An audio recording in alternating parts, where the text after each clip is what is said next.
भरने के लिए अभ्यर्थी के रूप में नाम निर्देशित हुआ हूँ। ईश्वर की शपथ लेता हूँ कि मैं विधि द्वारा स्थापित भारत के संविधान के प्रति सच्ची श्रद्धा और निष्ठा रखूंगा।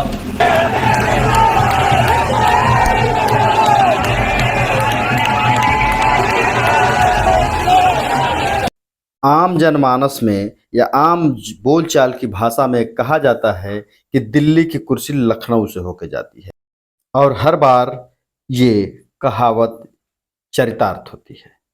आज लखनऊ या उत्तर प्रदेश में राजनीतिक परिदृश्य कुछ ऐसे बदले कि राजनीतिक धुरंधर चारों खाने चित हो गए, चौंक गए।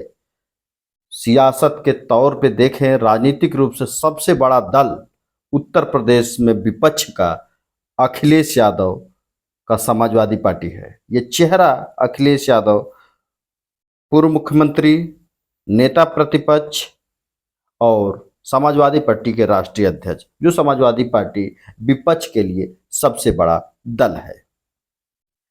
उसके मुखिया ने आज कन्नौज से लोकसभा उम्मीदवार के रूप में नामांकन किया और ये परिदृश्य नाटकीय ढंग से हुआ।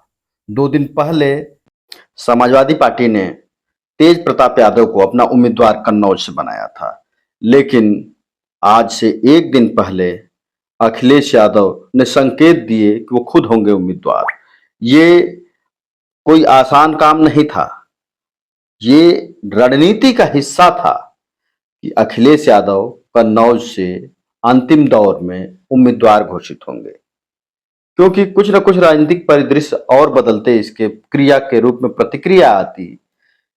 अब कन्नौज सुनिश्चित हो गया। कन्नौज के साथ साथ इटावा, मैनपुरी, आंवला, ये सब सीटें, फर्रुखाबाद प्रभावित होंगी अखिलेश यादव। जब कोई बड़ा चेहरा आता है तो मनोबल बढ़ता है, और जब सेनापति खुद तैयार हो लड़ने के लिए तो सेना का भी मनोबल 7वें आसमान पे होता है।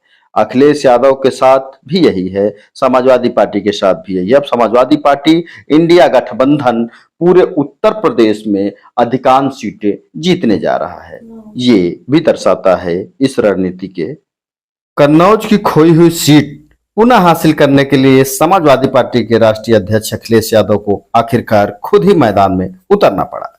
इंडिया खेमे को भरोसा है कि पहले चरण में उसके हिस्से अधिकांश सीटें आने वाली है। अगले चरण में इसे बनाए रखने और उत्साह कायम रखने के लिए भी अखिलेश यादव ने मैदान में उतरने का निर्णय लिया है।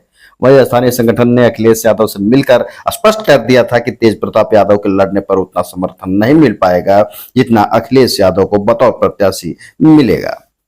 दरअसल कन्नौज सीट पर मैनपुरी से पूर्व सांसद तेज प्रताप यादव को सोमवार को ही उम्मीदवार बनाया गया था। हालांकि पहले से ही समाजवादी पार्टी कार्यकर्ता की मांग थी कि अखिलेश यादव को ही कन्नौज से चुनाव लड़ना चाहिए। मंगलवार को कुछ कार्यकर्ताओं और नेता लखनऊ में अखिलेश से मिले और चुनाव मैदान में उतरने का अनुरोध किया। बताते चले कि कन्नौज में उठापटक तो सोमवार को तेज प्रताप के नाम के ऐलान के साथ ही हो गई थी। तेज प्रताप की उम्मीदवारी की घोषणा के बाद से ही समाजवादी पार्टी के स्थानीय कार्यकर्ता इस फैसले का विरोध कर रहे थे। कन्नौज के सपा नेताओं का एक प्रतिनिधिमंडल अखिलेश यादव से मिला और पूरी स्थिति से अवगत कराया। यह भी बताया कि स्थानीय स्तर पर समाजवादी पार्टी के कार्यकर्ता तेज प्रताप की उम्मीदवारी से नाखुश है और उनका कहना है कि तेज प्रताप को वहां के लोग जानते तक नहीं है। स्थानीय नेता किसी भी हालात में पार्टी की स्थिति को कन्नौज में कमजोर नहीं होने देना चाहते हैं। अगर अखिलेश यादव खुद नहीं उतरे तो पार्टी से लोग निराश हो जाएंगे। यहाँ बता दें कि कन्नौज सीट पर लंबे समय तक समाजवादी पार्टी का दबदबा रहा है। अखिलेश यादव 2000 में कन्नौज सीट पर हुए उपचुनाव में पहली बार सांसद चुने गए थे और 2004 और 2009 में भी इसी सीट से सांसद रहे। उत्तर प्रदेश के मुख्यमंत्री बनने के बाद लोकसभा से इस्तीफा देने के चलते 2012 में कन्नौज सीट पर हुए उपचुनाव में अखिलेश की पत्नी डिंपल निर्विरोध चुनी गई थी। 2014 के आम चुनाव में भी डिंपल ने इसी सीट से जीत दर्ज की थी, लेकिन 2019 के चुनाव में वह भाजपा के सुब्रत पाठक से चुनाव कुछ मतों से हार गई।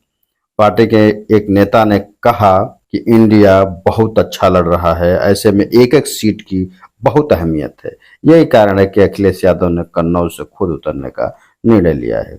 इससे अन्य प्रत्याशियों का भी उत्साह बढ़ेगा और इंडिया के प्रत्याशियों की जीत सुनिश्चित होगी। अखिलेश यादव ने खुद नामांकन के बाद कहते हुए कहा कि ये प्रेम की खुशबू, ये कन्नौज की खुशबू, ये खुशबू का व्यापार बढ़ेगा, पूरे देश दुनिया में फैलेगा और नफरत हटाई जाएगी। उन्होंने वहां से अपील कर दी कन्नौज से। और एक पत्रकार द्वारा पूछे जाने पर कि आपके मित्र भी आएंगे, तो कहे कि अब तो ये असली खेल का मैदान उत्तर प्रदेश ही होगा, सभी लोग आएंगे। अर्थात उस पत्रकार का इशारा था राहुल गांधी के तरफ। राहुल गांधी अमेठी से, रायबरेली से प्रियंका गांधी। हो सकता है, ये खबरें आ रही हैं कि 29 तारीख को राहुल गांधी नामांकन करेंगे अमेठी से और रायबरेली से प्रियंका।